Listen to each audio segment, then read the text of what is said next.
Let's talk about the war in Ukraine and its impact on the people there.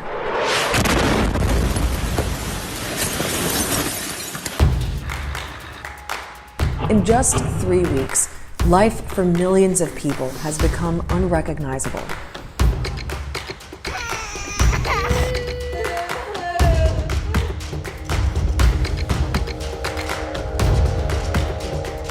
But with so much going on and so many distressing pictures and stories flooding our screens, it can be hard to keep track of what's happening where. So let's run you through it.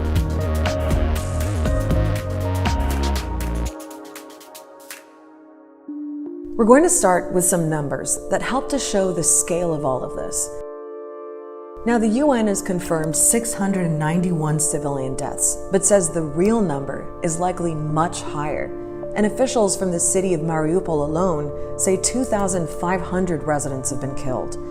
Ukraine's got a population of 44 million people. Around 2 million of them have left their homes and fled to other parts of the country, mostly to the west. More than 3 million have left Ukraine altogether and crossed into neighboring countries like Poland, Romania, and Moldova. Most of them are women and children, because men of military age, those between 18 and 60, are banned from leaving. А папу оставили в Киеве.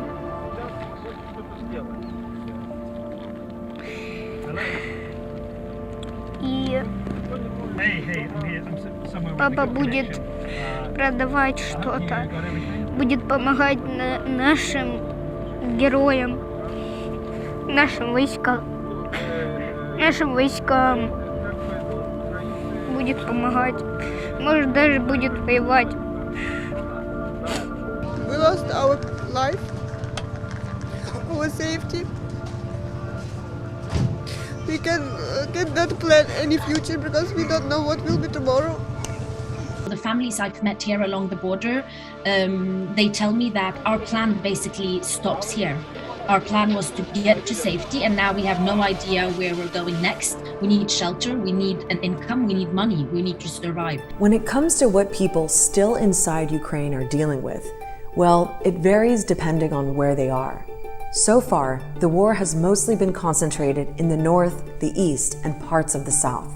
You can see the areas that Russia now controls and where its forces are operating. Kherson was the first major town they've managed to take control of. There have been big protests there against the occupation, but also reports that food and other supplies are running low and people aren't able to leave. Then there are several other towns and cities that are still holding out against Russian forces, but at an enormous cost, like Kharkiv, Ukraine's second largest city, where entire neighborhoods now lie in ruins. This street in central Kharkiv shows you just how devastating the effect of Russian bombing of this city has been. An entire street totally destroyed. В голове, конечно, каша. И вообще, не знаю, варвары, как назвать последним словом. Hundreds of thousands of people did get out, but around 500,000 are still there, and the shelling hasn't stopped. Нам негде больше жить. Я не знаю, куда мы с ребенком выйдем, если выйдем отсюда.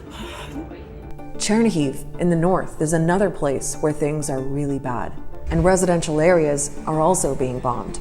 One attack hit a square where people were lining up for bread. Local officials say 47 people died. Those who are still living in these besieged areas where there is intensive, shelling, fighting going on. Daily life is very much about sheltering in a basement and trying to survive on the food, the water, the medicines that you manage to kind of stock up on before it started. The big problem right now is to bring the food from where it is to where it has to go into these cities. The supply chains are completely disrupted. Bridges have been bombed, supermarkets are empty, trains, have been destroyed, trucks have been destroyed. Drivers are worried to drive to these places. One of the places people are particularly worried about is Mariupol, which has been almost totally cut off, with around 400,000 trapped there. It's surrounded by Russian forces, and for the last 2 weeks, they've been attacking relentlessly.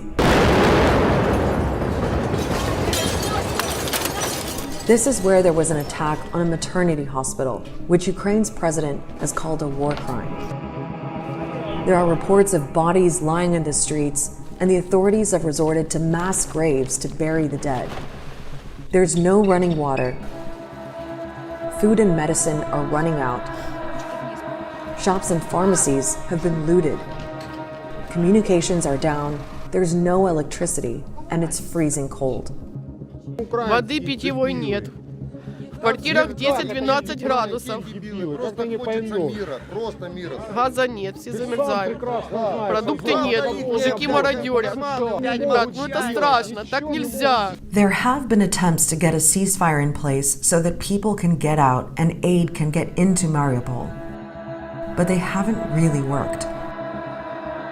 So far, only 2,000 cars have been able to escape. Another 2,000 are still waiting to leave, according to city officials. Meanwhile, the rest of the country is watching what's going on in places like Mariupol and Kharkiv, and they're bracing for the worst too, especially in the capital, Kyiv, where Russian forces are closing in, and the fight is getting closer.